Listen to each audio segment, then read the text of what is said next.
मौसम का मिजाज अच्छा होने के साथ ही जो झारखंड सरकार है, इनके भी जो मिजाज हैं वो बढ़िया हो रहे हैं।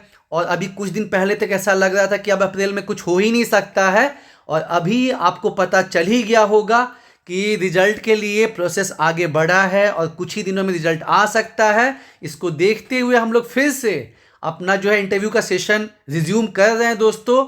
और आज हम लोग डिस्कस करेंगे मिस्टर सूरज, जो कि गोमिया से बिलोंग करते हैं, बोकारो डिस्ट्रिक्ट को।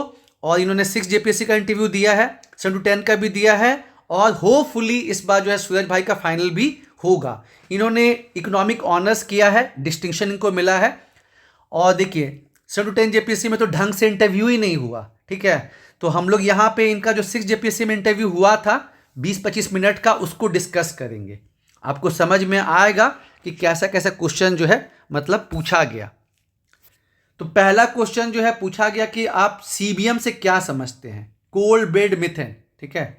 और फिर पर्वतपुर में ओएनजीसी का प्रोजेक्ट चल रहा है, वहां से क्वेश्चन पूछा गया क्या वजह है कि इलीगल माइनिंग होती है झारखंड में, कारण क्या है, इसका प्रभाव बताइए, इसको कैसे रोका जा सकता है। क्योंकि सूरज भाई का फर्स्ट प्रेफरेंस जो है वो वीडियो है, तो उनसे ये क्वेश्चन पूछा गया।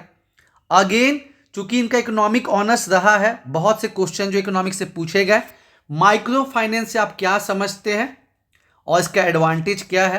तो सूरज भाई ने बताया कि भाई ये फाइनेंशियल इंक्लूजन में मदद करता है, जिसमें सेल्फ हेल्प ग्रुप बना के जो है उनको स्मॉल क्रेडिट प्रोवाइड किया जाता है very low rate of interest पे। तो फिर जो है पूछा गया कि सेल्फ हेल्प ग्रुप जो है ये क्या होता है, इसकी फंडिंग कैसे होती है। जैसे झारखंड में सखी मंडल कंसेप्ट बहुत पॉपुलर है, उसके बारे में जानकारी ली गई। और फिर कैसे जो है ये गरीबों को मदद करता है, तो उसको सूरज भाई ने अच्छे से डील किया। एक गुगली क्वेश्चन पूछी गई कि जैसे हम लोग क्या जानते हैं कि भाई झारखंड बैकवर्ड क्यों है, तो हम लोग क्या तैयार करते हैं कि सामाजिक कारण है, आर्थिक कारण है, इन्वायरमेंटल रीजन है, पॉलिटिकल रीजन है। लेकिन सूरज भाई को पूछा गया कि आप बताइए कि झारखंड बैकवर्ड है, इसको एक सेंटेंस में बताइए, ठीक है। तो चूंकि जैसे मैंने आपको बताया ही कि सूरज भाई का इकोनॉमिक्स में डिस्टिंक्शन रहा है, तो उन्होंने अपना जो है ये बात कहा कि झारखंड सर बैकवर्ड इसलिए है क्योंकि यहाँ पे वैल्यू एडिशन जो है वो नहीं होता है। देखिए हर इंसान का अपना एक पॉजिटिव और स्ट्रेंथ रहता है, ठीक है। और वही प्रेशर में क्या होता है कि वही चीज़ आपकी जबान से आता है।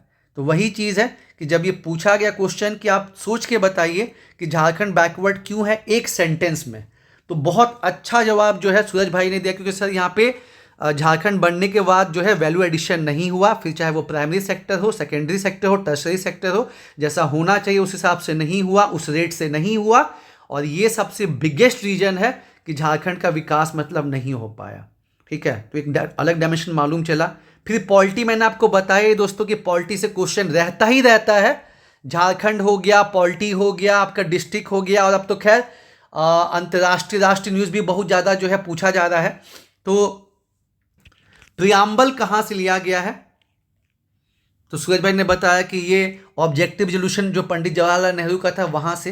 फिर उन्होंने कहाँ से लिया है इसको, तो अमेरिका से। कब एडॉप्ट किया गया, उसके बाद आपको रिपब्लिक और डेमोक्रेटिक में क्या अंतर होता है, मौलिक अधिकार क्या होते हैं, क्या मौलिक अधिकार में संशोधन हो सकता है। उसके बाद पंच अमृत के बारे में पूछा गया। जैसे कि आपको पता है दोस्तों कि भारत जो है कोप 26 में अपने आईएनडीसी टारगेट को चेंज किया है कि 2030 तक 50% जो एनर्जी है वो प्रोड्यूस करना है सोलर से, मतलब ये आपका रिन्यूएबल नवीकरणीय ऊर्जा से। 45% ग्रीन हाउस गैस एमिशन को कम करना है, कार्बन स्टॉक को बढ़ाना है, 2070 तक कार्बन न्यूट्रल होना है, ठीक है। तो उसको क्या नाम दिया गया है, पंच अमृत। और इंडिया इसके लिए क्या क्या कदम उठा रही है, क्या क्या स्टेप चल रही है, ठीक है। इसमें अंतर्राष्ट्रीय सोलर अलायंस हो गया, वन नेशन वन ग्रिड वाला चीज़ हो गया, उसके बाद जो है CDRI हो गया, उसके बाद विंड के लिए जो है अलग से मिशन चल रहा है। न्यूक्लियर मतलब न्यूक्लियर चीज़ को बढ़ावा देने के लिए गवर्नमेंट टाई अप कर रही है। उसके बाद अगेन देखिए, चूंकि इकोनॉमिक्स रहा है तो पूछा गया कि मार्जिनल यूटिलिटी और डिमिनिशिंग मार्जिनल यूटिलिटी में क्या अंतर है।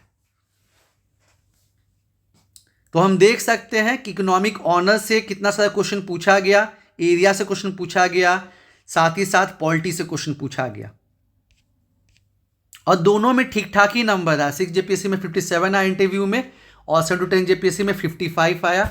और इस बार सूरज भाई का परफॉर्मेंस पहले से और बेटर हुआ है और हम लोग जो लोग भी मेहनत किए हैं उनके लिए यही प्रे कर रहे हैं कि बस आपकी मेहनत रंग लाए और 8 to 13 जेपीएससी में फाइनल सिलेक्शन हो जाए। बाकी सभी दोस्तों से यही कहना चाहूँगा कि अब सुनने में आ रहा है कि कुछ ही दिनों में रिजल्ट आ सकता है, तो फिर से जो है इंटरव्यू के लिए जोर शोर से जो है तैयारी चालू कर दी जाए यारों। मेहनत होगी फिर तो जीत होनी ही है यारों। All the best.